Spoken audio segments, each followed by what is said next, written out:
In this playlist, we will be testing your strategies live. You can contribute your strategy if you so desire with the link in the description below for Discord, and then follow your way over here to the Test Your Strategy forum post, and then just follow the How to Submit Your Strategy post. And, well, if I can test it, I will test it, and I can offer up potentially points of improvement, points of optimization, if it's within my ability to do it. Sometimes, you just have a strategy that's just not going to work at all. That also is probably going to happen over a long enough period of time, of course. And we'll start it off here with the 1 hour Bitcoin VMP strategy from Chuck Parts. And I'm just going to go down the list. He's actually laid it out very, very well here. And we will test it, of course, using the Quant Prime service with the skeleton key, which we'll see in just a moment. But he has a relatively simple strategy, which is not bad. It's not bad at all, honestly. And he's also already back tested it a little bit, it looks like. We can see the results over the past couple of years right here. Whenever I see an equity curve like this that is generally going up and to the right, there's always a good base there. So there's something there. And while I do think that this is, certainly acceptable as it is, I think that we could potentially optimize it. So we'll see what we can do. Like I said, there's no promises if I can, actually make it better or not. But I'll try my best. So let's go down the list. We're going to start it off with the time frame. That's obviously an hour. I already got an hourly up right here. And then we're going to be using the VMP indicator, which I actually already got on my charts because I did prepare a little bit for this one. But from there, let's go into the skeleton key and let's follow the points of criteria that he is looking at. So again, this is what comes with the Quant Prime service. It's what allows you to back test things and get results, and also, of course, automate those things as well. Anyways, like I said, very, very simple strategy here. He wants to enter when the Joule P is greater than 55. Okay, let's make sure that, by the way, the VMP is actually, no, this is not default. Let's put it on default. There we go. Okay, and let's go over here, and he's entering when the VMP Joule P is above 55. Okay, so I already did put in this part. I did prepare this part a little bit just to make sure that things do flow smoothly. And then he is looking at an exit when the VMP fib is above or equal to 95. So for that, over here, yes, VMP fib, all right, greater than or equal to 95. Okay, that'll be our exit. And then I believe he offered up one more point. Yes, enable the emergency risk stop. So let me just double check that I actually got that already enabled here. And I just realized I kind of ruined my screen. There we go. Okay, let's pull this down, go to the risk section. Yes, I already have that on there. Enable just the emergency risk stop, not the basic one, which is just going off of the most recent horizontal supported resistance region. In this case, obviously a long strategy, so it will be the support. Anyways, let's see the strategy tester, and looks pretty comparable to the results that he was showing, although I do want to acknowledge that the total trades at 336 is significantly higher than what he is showing over here. So when was this post made? This post was made not that long ago, so there really shouldn't be that much of a difference. Maybe it's the exchange. I think he said that he's on Bluffin. I think I got Bluffin right here, perhaps. No, this is Bybit. Here's Bluffin. All right, let's see if that helps. Yeah, okay, so that brings it exactly to what he had. Okay, cool. All right, so again, I want to just start this one off by saying, hey, this looks, it looks fine to me already. But let's see what we can do. So profitable trade rate is about 72%. That's very, very high. And his total trades is about 258, which is like a pretty average number for an hourly strategy over the past couple of years. I'm thinking already maybe we can, probably the best way to increase the total P&L is to loosen up the trade conditions so that we're taking more trades. That's going to bring very likely the profitable trade rate down, but that's okay. If we have a good edge, it's very possible that our total P&L will go up if we do things right. So let's see what we can do. Always my first sort of port of call with potentially optimizing a strategy is actually nothing to do with any other indicators or anything like this. It's simply to do this. I will go down now to, where is it? Yes, the day filter.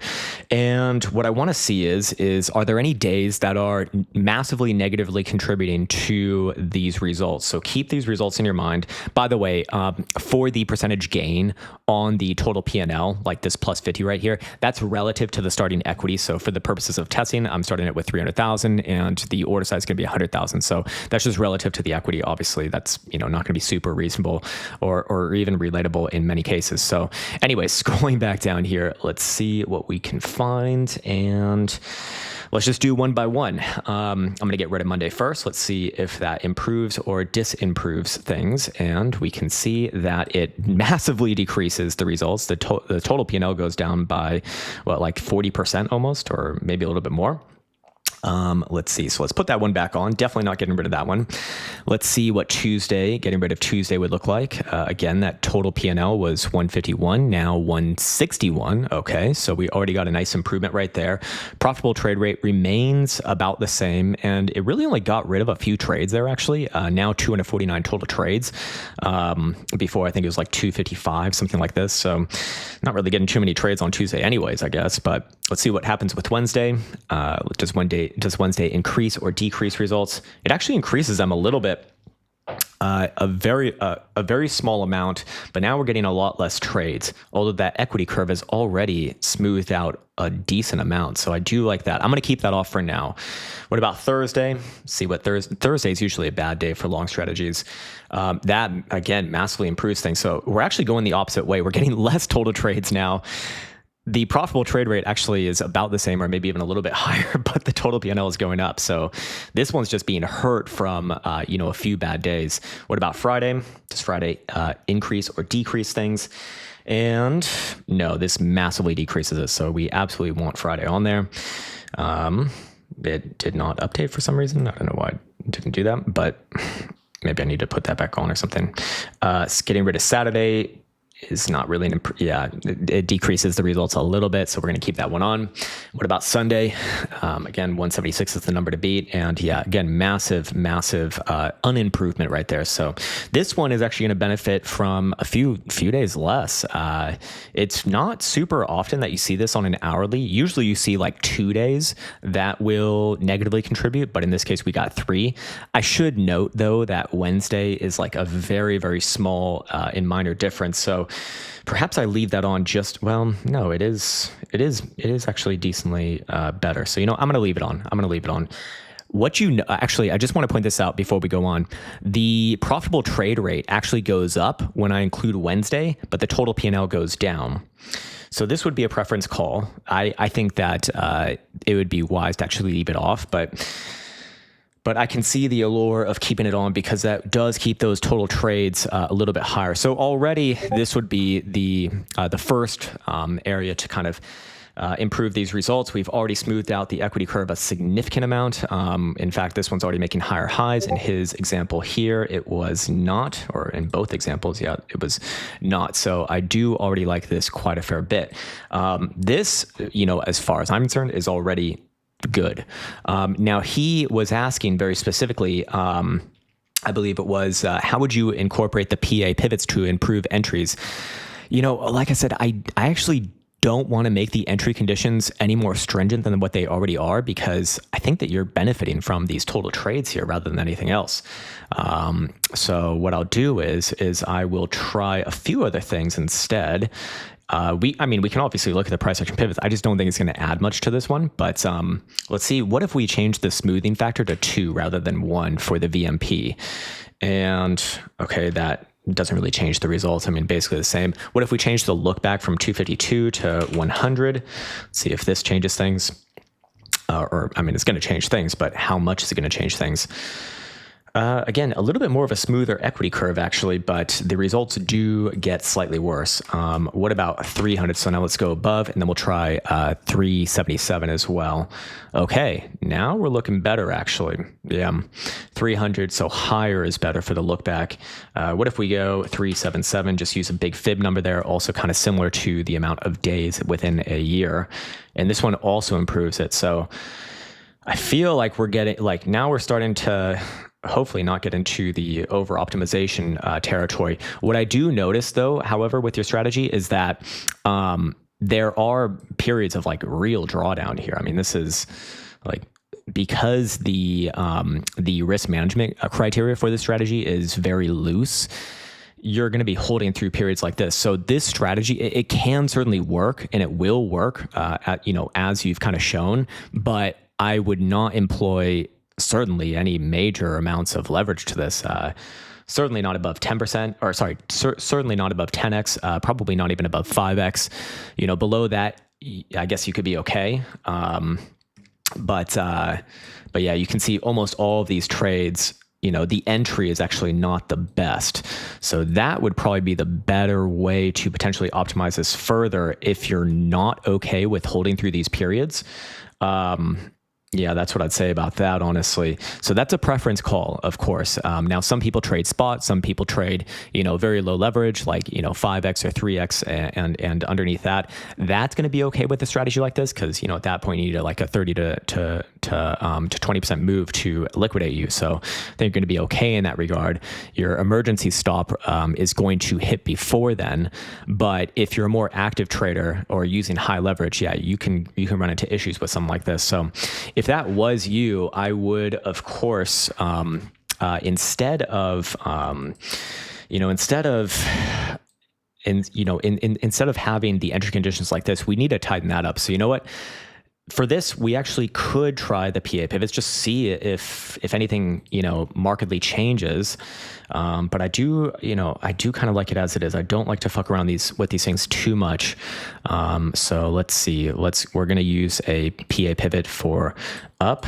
Let's see if that helps things. I'm going to guess that it's going to reduce things, because it's going to make the entry conditions a little bit too strict. Okay, it does reduce it, not by a whole hell of a lot, but yeah, I would not want to run something like that. What about a break up from a lower low? This is also kind of a reversal condition. No, definitely not. All right, so that's not going to be the way to improve something like this. The other thing that I would suggest potentially employing is, okay, so you want the VMP Joule P to be above 50. Okay, fair enough, but you'd probably be better off by having it lower, to be honest. Let's see. I'm just going to, again, play around with numbers here. Let's see. Let's try 35. See if this makes a humongous difference or not. Again, 185 is a number to beat. This does make a difference, and you are getting slightly better entries here. I already did just see this one improve a little bit, so I do like that. Let's go down to maybe 30. See if this improves it. Again, 188 is a number to beat. Oh, wow. Big improvement. Okay.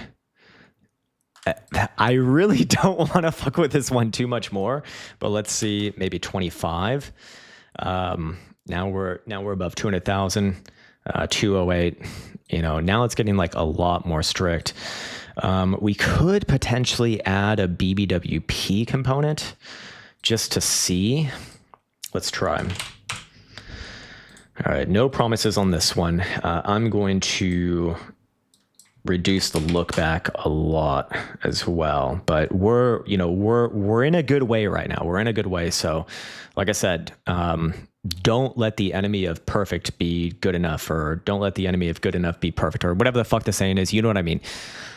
When it's good, like, you don't need to be perfect. Anyways, okay, so let's do BBWP maybe below like 40. Let's see what this does.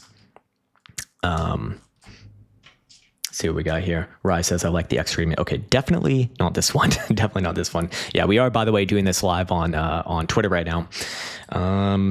Maybe we try something like this, actually. Maybe a slope condition for the BBWP. That could be interesting as well. I'm going to try a negative slope first. Let's see. No, we're not improving it. We're making it more stringent, and the entries may be a little bit better there, but yeah, I don't think that that's worth it. What about positive? Don't let perfect be the enemy of good enough. Yes. Okay. Fine. I'm glad that we got that one. Yeah, man, you know what I'd say is that this is pretty fucking good. This is pretty fucking good as it is. Now, to be fair, we have only backtested the past couple of years, I'm guessing. Yeah, an hourly time frame goes back to about 2023, so a little bit over 2 years for this backtest. Let's actually backtest this from 2020. That's what I'd like to see. Wait, why is it not letting me go past there? Oh, because Blofin doesn't have 2020. All right, so this is the best that you can do with Blofin then, huh? All right. Maybe let's try Bybit really quick, just see what Bybit's doing. Yeah, you can see the equity curve. I mean, it's still decent, yes, but it doesn't look as good as Blofin. Now, of course, you want to use the exchange that you intend to trade on. Just the issue with Blofin is that you got a limited amount of history there. So I'm going to go back to 2020 on this one. And let's just see what we got. And we'll do this one current. All right. See if this one holds up. But like I said, Bybit might be a little bit different here. This is going to put it through some diverse times because Blofin did not go through 2020. Yeah, and I can already see. Yeah, I can already see that from 2023, which was basically the beginning of this bull market till now. Yeah, the strategy's done great, but during 2022, I'm guessing this was around about there. It did definitely struggle. So at that point, what I would suggest is a trend filter. So could we use the price action pivots for this? Or could we just say, hey, this is a bull market strategy. Don't fuck with it more than that. Let's see. All right, I'm going to try this again. And let's see. Just do this a couple more times. I don't want these videos to be too long, but again, we could say at this point, this is a very nice bull market strategy, to be fair. Yeah, that did not help the strategy at all, really, using the price action pivots. Let's go from a break up as well. See what that does. And okay, that's not how that works. Oh, that's also not going to work anyways, because it reduces the current period so much that I don't think it's going to matter. Yeah. All right. In that case, I'm going to try moving averages just to see, just like a very, very quick look here. And then we'll call this one a day because I don't want these videos to be like super, super long. All right. Let's see what we got.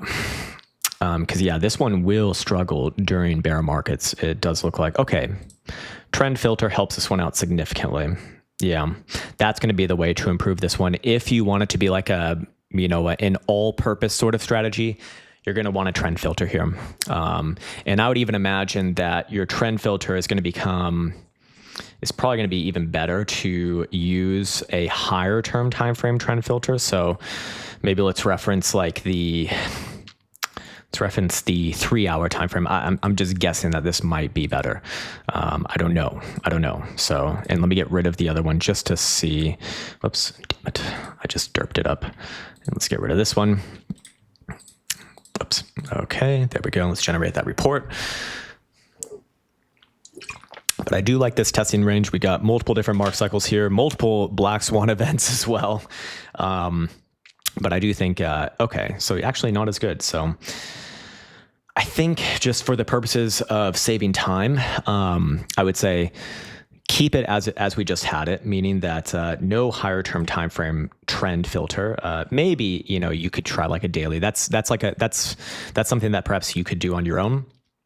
Pretty simple to do with the skeleton key, but I would just keep it like this. If I want it to be an all-purpose strategy, like an all-market strategy, I would start with a trend-based filter, and then the other changes that we suggested as well. And then I would, of course, if I didn't want it to be like an all-market or an all-purpose strategy, I would just, of course, what's it called? I would just run this during bull markets.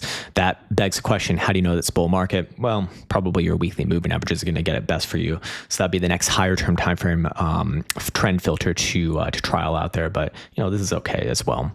All right, that's going to do it for our first inaugural video of this playlist. Like I said, anyone can contribute. You can, of course, just join the link in the description below for Discord, and then find your way over here to the forum post, test your strategy, and well, if you follow the guidelines here, we can test it. And yeah, other than that, good first video. Like I said, you can actually try out this tool, the skeleton key, which comes a part of the Quant Prime service for free for 7 days. You don't even need a coupon code or nothing like this. There's no strings, no bullshit attached. You just go in, try it for 7 days. If it's worth it to you, you keep it on. If it's not, then you don't. That's that simple. Anyways, we'll end it right there. As always, wish you the best. Take care, much love, and I will continue to update this this playlist probably every week, something like this. See you next time.